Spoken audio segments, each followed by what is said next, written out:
Huge thanks to Wayne Cafe at my hometown Porto and Danielle for supporting all some of my ideas and for this place being almost my particular office.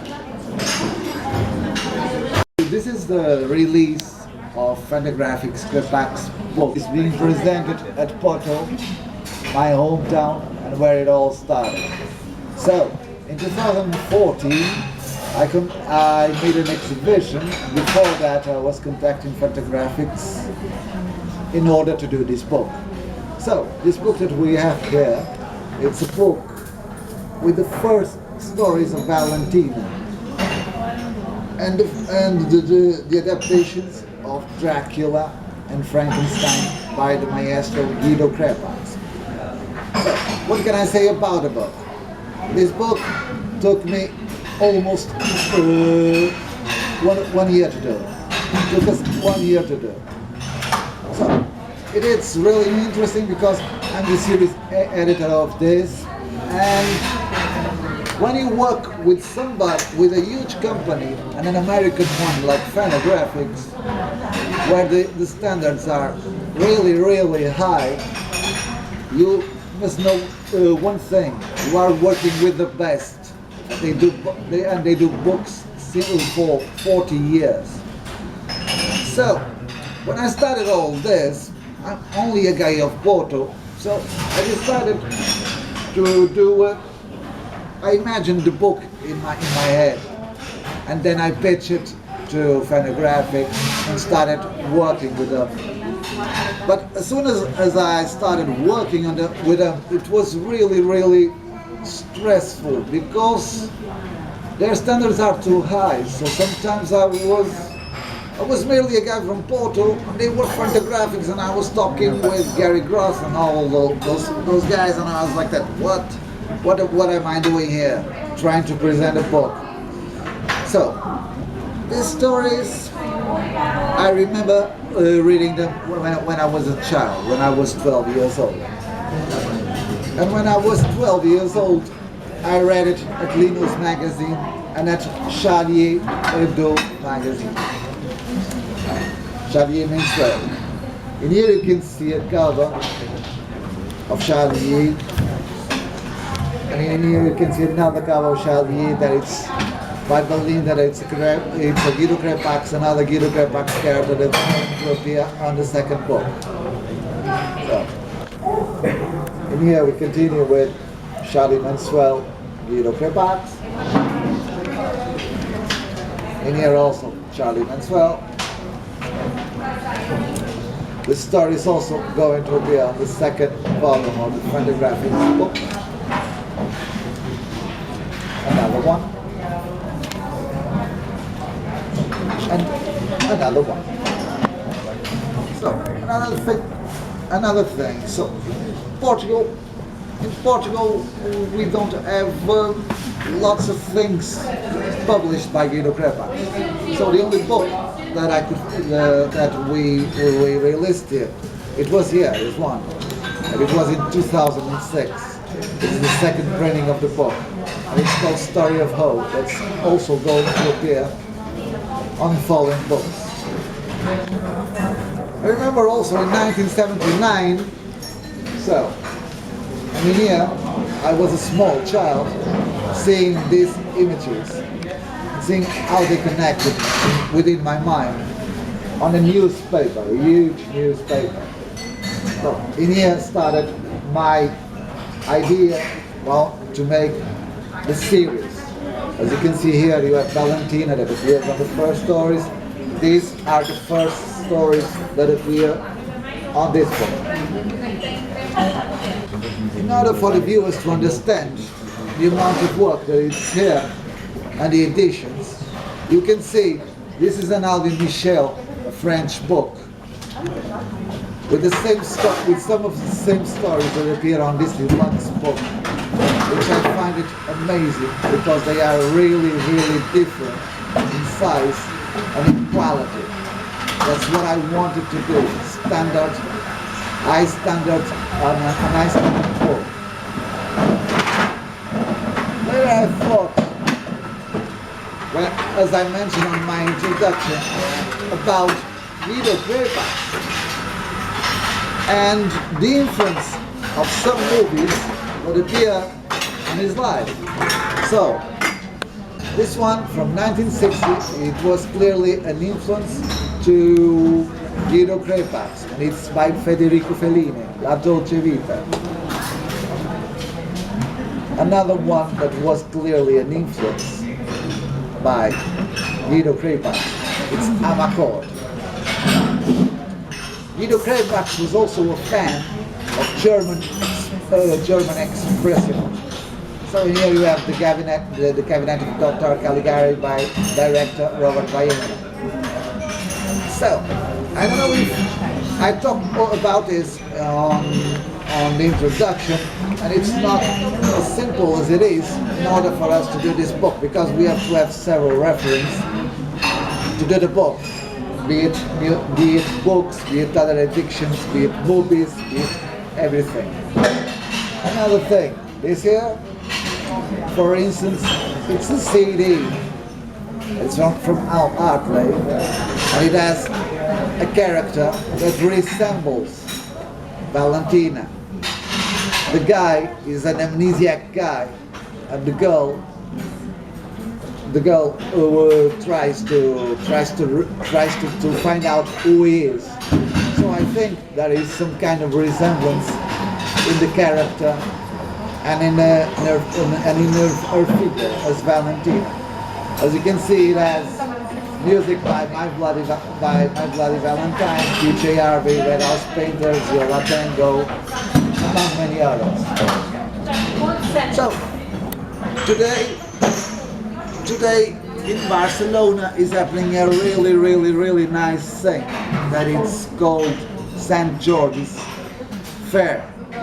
What is St. George's Fair, and why am I talking about Barcelona?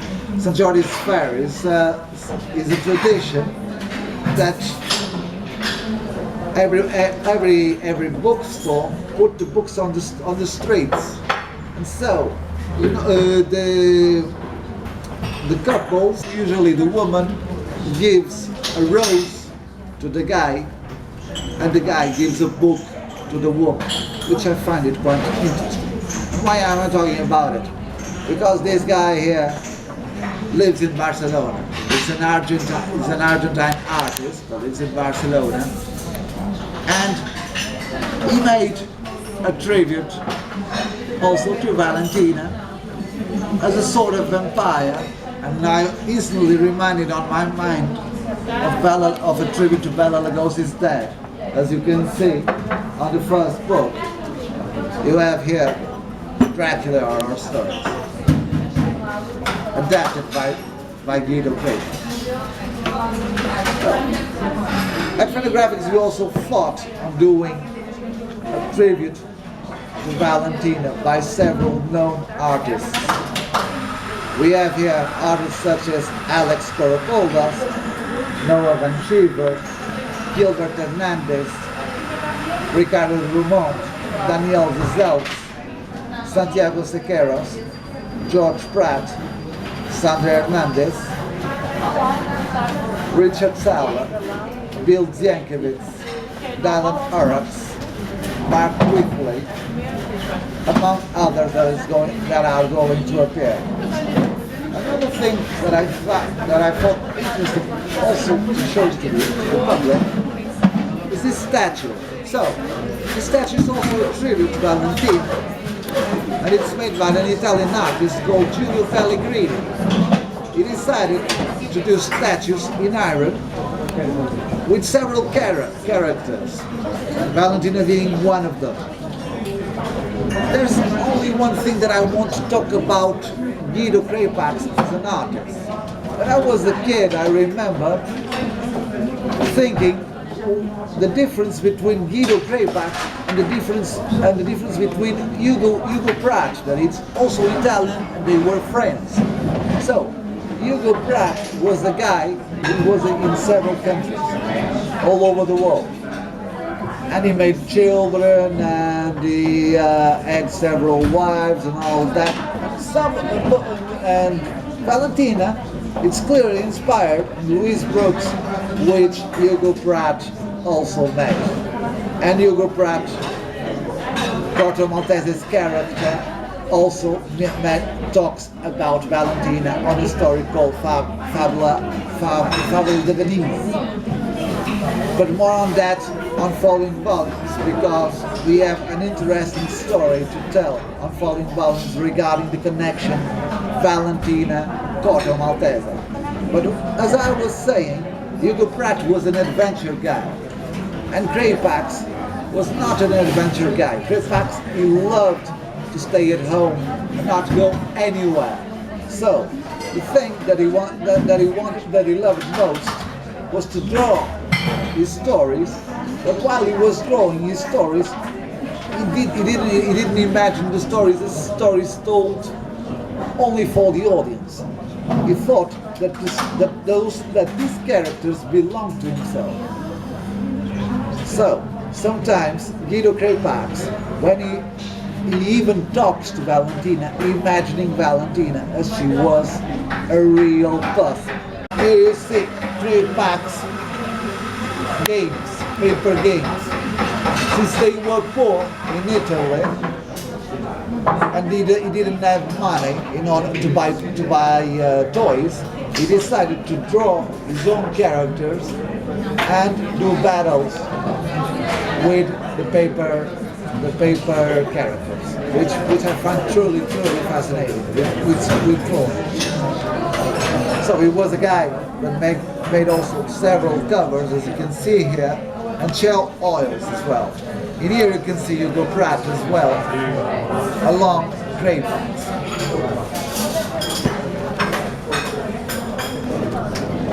Here you see also the resemblance of Louise Brooks and Louisa Crepax. Another thing, in 1973, the year that I was born, a movie was directed by Corrado Farina, that he was an Italian director who made a movie inspired on Valentina's stories, on Baba Yaga Valentina's stories, with actress Isabel Di Fornese. That is going to appear on following Crepax books as well.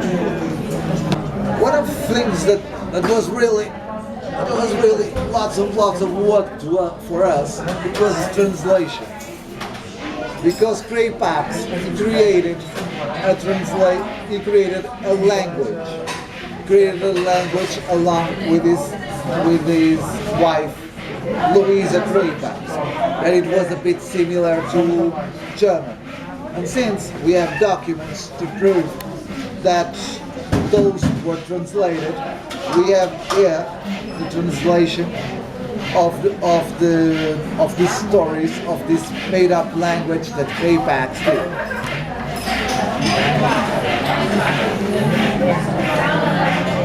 Here, as you can see, it's a huge book, really huge, with Dracula adaptation of Frankenstein. That it's not a literal adaptation, but it was how Crepax saw his own Dracula version.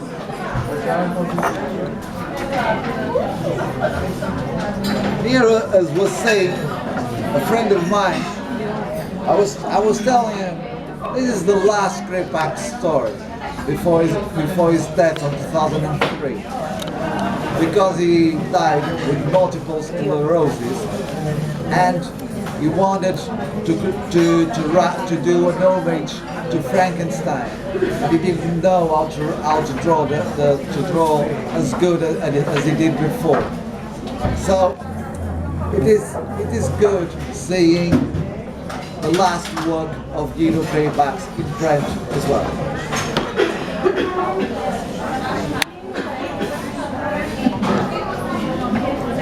We also have an interview with the Crepax sons.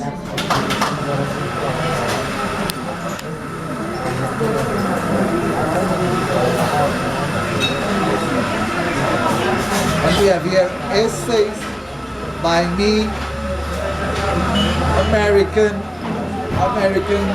writer Sarah Horrocks and Katie Skelly, and I made from England Tim Pilcher, that is the master and the true connoisseur of erotica art.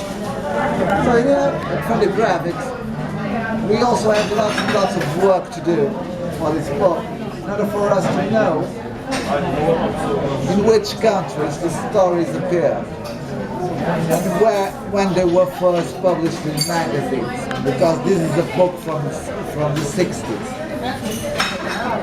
So we put here some info that I thought that it's good for readers. We also have here our guide and our plan how we are going to do this, because we are not going to do this chronological. We are going to do this by theme. This one is horror stories, the next one will be science fiction stories.